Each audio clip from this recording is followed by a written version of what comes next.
And this is the aftermath of our strike at Rahimyar Khan Air Base. You can see the massive crater that it has left on its runway.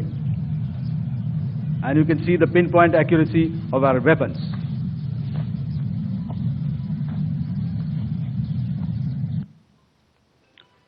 So with that, giving you an overview of how our air defense systems have thwarted the enemy drones, their fighter aircraft, their missiles, and resulted in minimal losses on our side.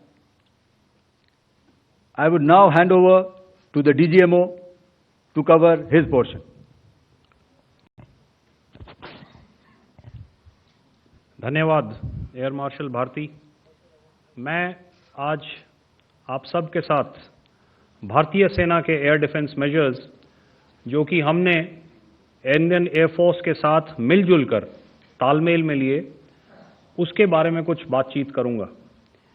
इस विषय में मैंने कल भी कुछ टिप्पणी करी थी, लेकिन आज मैं इस युद्ध के अहम एस्पेक्ट के बारे में आपको थोड़ा और पर्सपेक्टिव देना चाहता हूं। हमें एयर डिफेंस ऑपरेशन सिंदूर के एयर डिफेंस की कार्रवाई को एक कॉन्टेक्स्ट में समझने की आवश्यकता है। मैंने आपको कल बताया था कि पिछले कुछ सालों में आतंक की गतिविधियों का कैरेक्टर जो है उसमें कुछ बदलाव आ रहा था। अब हमारी मिलिट्री के साथ साथ मासूम सिविलियंस जो कि अपना बचाव करने में विफल थे, उन पर भी हमले हो रहे थे। 2024 में जम्मू सेक्टर में शिवखोरी मंदिर को जाते हुए यात्री और इस साल अप्रैल में पहलगाम में मासूम पर्यटक इस खतरनाक ट्रेंड के विशेष उदाहरण हैं। पहलगाम तक पाप का ये घड़ा भर चुका था। उसके बाद जो हुआ उसके बारे में हम कल विस्तार में बातचीत कर चुके हैं, क्योंकि आतंकियों पर हमारे सटीक हमले लाइन ऑफ कंट्रोल और इंटरनेशनल बाउंड्री को पार करे बिना किए गए थे।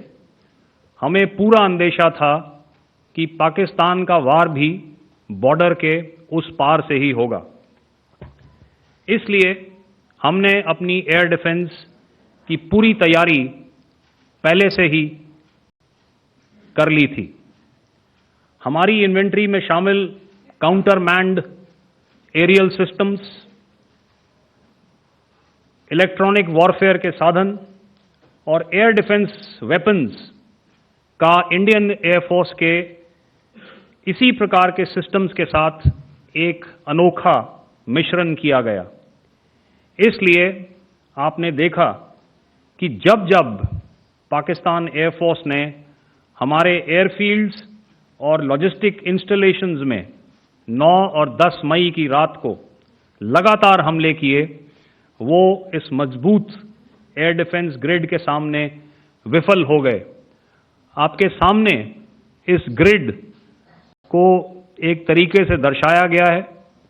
आप देख रहे हैं कि इंटरनेशनल बाउंड्री से कितनी layers, radars, counter unmanned aerial systems, उसके पीछे शोल्डर फायर्ड वेपन्स, हमारे विंटेज एयर डिफेंस वेपन्स जो कि काफ़ी सालों से हमारी सेना में हैं।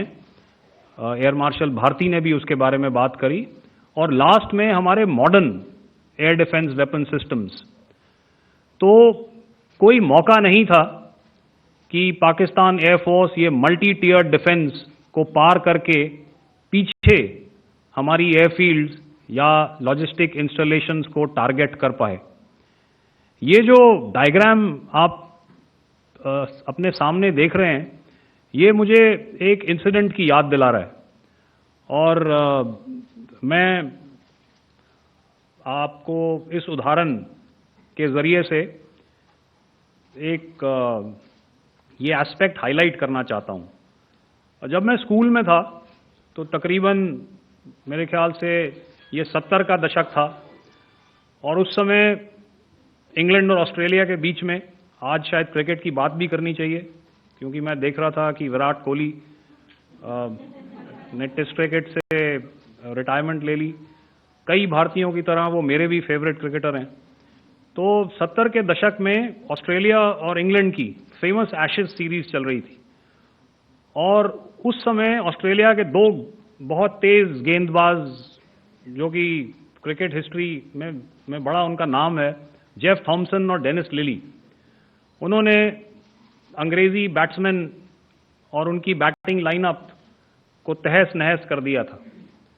और ऑस्ट्रेलियंस ने उस समय एक कहावत निकाली थी, that from ashes to ashes and from dust to dust, if Thommo don't get here then Lillee surely must. और अगर आप इस लेयर को देखें तो आप समझ जाएंगे कि मैं आपको क्या बताने की कोशिश कर रहा हूं। तो अगर आप सारे सिस्टम्स को पार कर भी गए तो आपको फिर भी एयरफील्ड या लॉजिस्टिक इंस्टॉलेशन या जो भी चीज को आप टारगेट कर रहे हैं उसमें पहुंचने से पहले कोई ना कोई इस लेयर्ड ग्रिड का सिस्टम जरूर गिरा देगा। जो दुर्दशा कल आपने पाकिस्तान एयरफील्ड्स की देखी, और शायद आज भी एयर मार्शल भारती की प्रेजेंटेशन में, हमारी एयरफील्ड्स हर प्रकार से ऑपरेशनल हैं। यही नहीं, पाकिस्तान के ड्रोन्स और वेपनाइज्ड यूएवीज से की गई हमलावर कोशिशें भी इस ग्रिड के कारण नाकाम हुई, और जो बचे कुचे ड्रोन्स थे उन्हें हमारे शोल्डर फायर्ड हथियारों से मार गिराया गया। मैं यहां पर अपनी बॉर्डर सिक्योरिटी फोर्स की भी सराहना करना चाहता हूं। उनके डायरेक्टर जनरल साहब से लेकर बॉर्डर पर तैनात बीओपी पर पहरा देने वाले आखिरी जवान भी हमारे इस अभियान में बढ़ चढ़कर शामिल हुए और बहुत बहादुरी से उन्होंने हमारा साथ दिया। उनके काउंटर अनार्म्ड सिस्टम्स भी हमारे इस मल्टी टियर्ड एयर डिफेंस ग्रिड का हिस्सा थे, जिसके कारण पाकिस्तान की नापाक हरकतों का विनाश किया गया। आपने सुना ही होगा, जब हौसले बुलंद हों तो मंजिलें भी कदम चूमती हैं।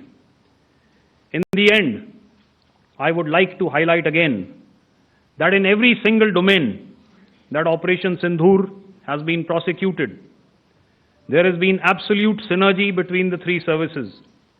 Not only have we, in this endeavor, been fully supported by our government, departments and agencies, I cannot here not mention our